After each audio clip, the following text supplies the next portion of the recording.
Hi everyone, Lycasta here with a guide to killing Sealnado, the hurricane season boss in Don't Starve Shipwrecked. Sealnado is a seal tornado that can travel across both land and sea and can do a lot of damage to you and your base. He usually spawns near the end of the season, from after day 30, but he's not guaranteed to spawn every hurricane season. Also, it can be hard to hear the spawn sound over strong winds, so make sure you look for your character mentioning his arrival in the text above your head. You can fight Sealnado on the water or on land.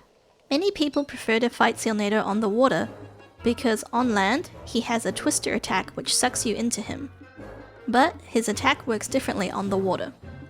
That said, my preferred strategy is to fight Sealnado on land. Before Sealnado is due, you should set up an area away from your main base with a chimenea and stone walls. I like to set walls up in an almost square, but you could probably get away with using just 1 or 2 lines of walls.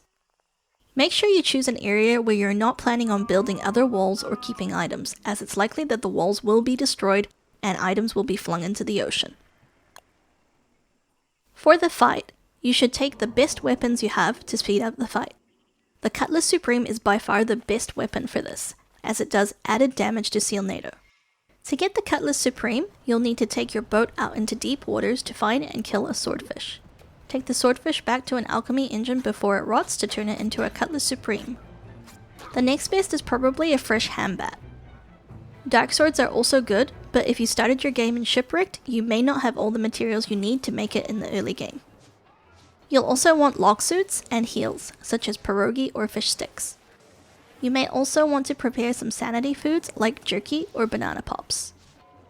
For your head slot, it will depend what you have and what the weather conditions are, but snakeskin hat or umbrella to avoid rain and lightning, or sleek hat for strong winds and speed are all good picks. When Sealnado starts to spawn, put everything you need into your main inventory, leaving a couple of free inventory slots for loot. You should leave your backpack at base. Then, run to your arena area with your gear and fuel up your chimenea for visibility if it's dark. Next, you'll want to position yourself so that the walls are between you and Sealnado. He's going to smash down the stone walls for you. This is great because you'll be able to run straight over the broken down walls, but they will still count as structures that will block his sucking attack. Once all the walls are down, it's time to engage. You'll be able to get 2 or 3 hits in between each of Sealnado's strikes, but go with 2 to be safe. When dodging his attacks, one thing to be aware of is the strong winds.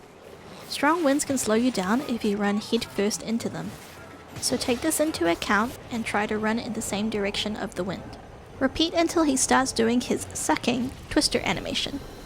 When this happens, run so that there's a wall between you and him. If you're not behind a structure, he'll suck you in, steal some of your items, and these can include your weapon or armor. Also, it does damage to you, so it's better to play it safe. One reason to have more than one wall is that sometimes it's hard to tell exactly which side of the wall the game considers him to be on, so it's better to have an extra. Also, when you're hiding, don't stand too close unless you're doing damage to him. Bosses have a strong insanity aura, so standing nearby will drop your sanity quickly, which could mean dealing with shadow creatures if you're not careful.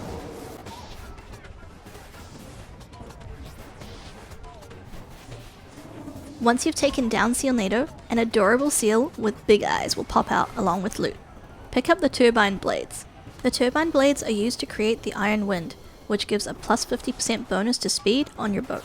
Once they're secure, kill the seal to get your seal leg and some meat. If it's nighttime, you'll want to pick up the meat quickly so that the snakes don't come and interfere.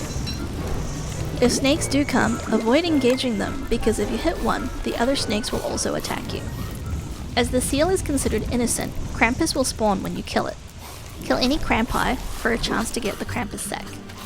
If you're not confident on killing Krampus or you're not in a good condition after the boss fight, you can run off screen and back.